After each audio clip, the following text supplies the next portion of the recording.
দুপুর 6:80 খবর পড়ছি ফাঁকা জায়গায় দাঁড়িয়ে।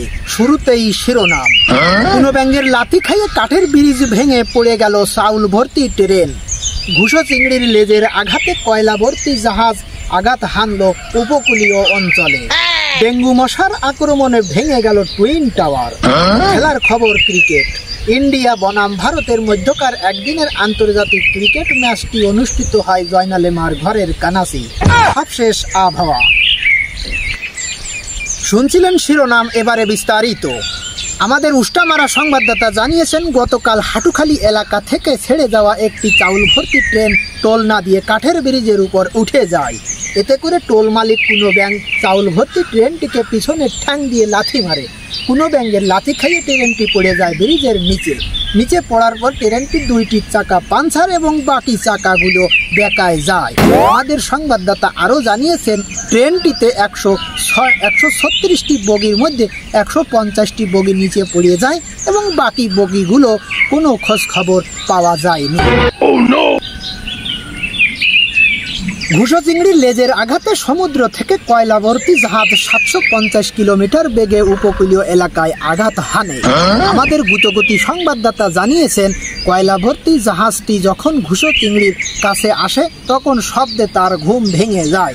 এতে করে রাগে লেজ দিয়ে জোরে আঘাত করে জাহাজটিতে। উপকূলীয় এলাকায় ঢুকে পড়ায় বড় বড় বিল্ডিংগুলো ভেঙে যায়।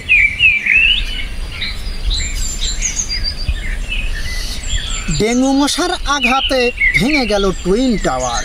মদ খেয়ে মাতাল হয়ে বাড়ি যাওয়ার সময় একটি 13তলা বিল্ডিং এর সাথে ঘা লাগে মশার। ঘা লাগার পর বিল্ডিংটি ভেঙে তছনছ হয়ে যায়, কিন্তু মশার কোনরূপ ক্ষয়ক্ষতি হয়নি বলে জানা যায়।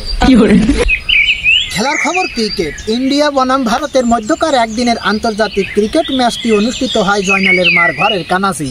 টসে জিতে ব্যাট করতে নামে প্রথমেই ভারত। সবশেষ আবহাওয়া অফিস জানিয়েছে, আগামীকাল বিড়িখালী এলাকায় একটি বিশাল আকৃতির ঝড় হতে পারে। মামুন শেখের ঘেরের ভিতর থেকে উঠে যে উপকূলীয় এলাকায় আঘাত হানতে পারে।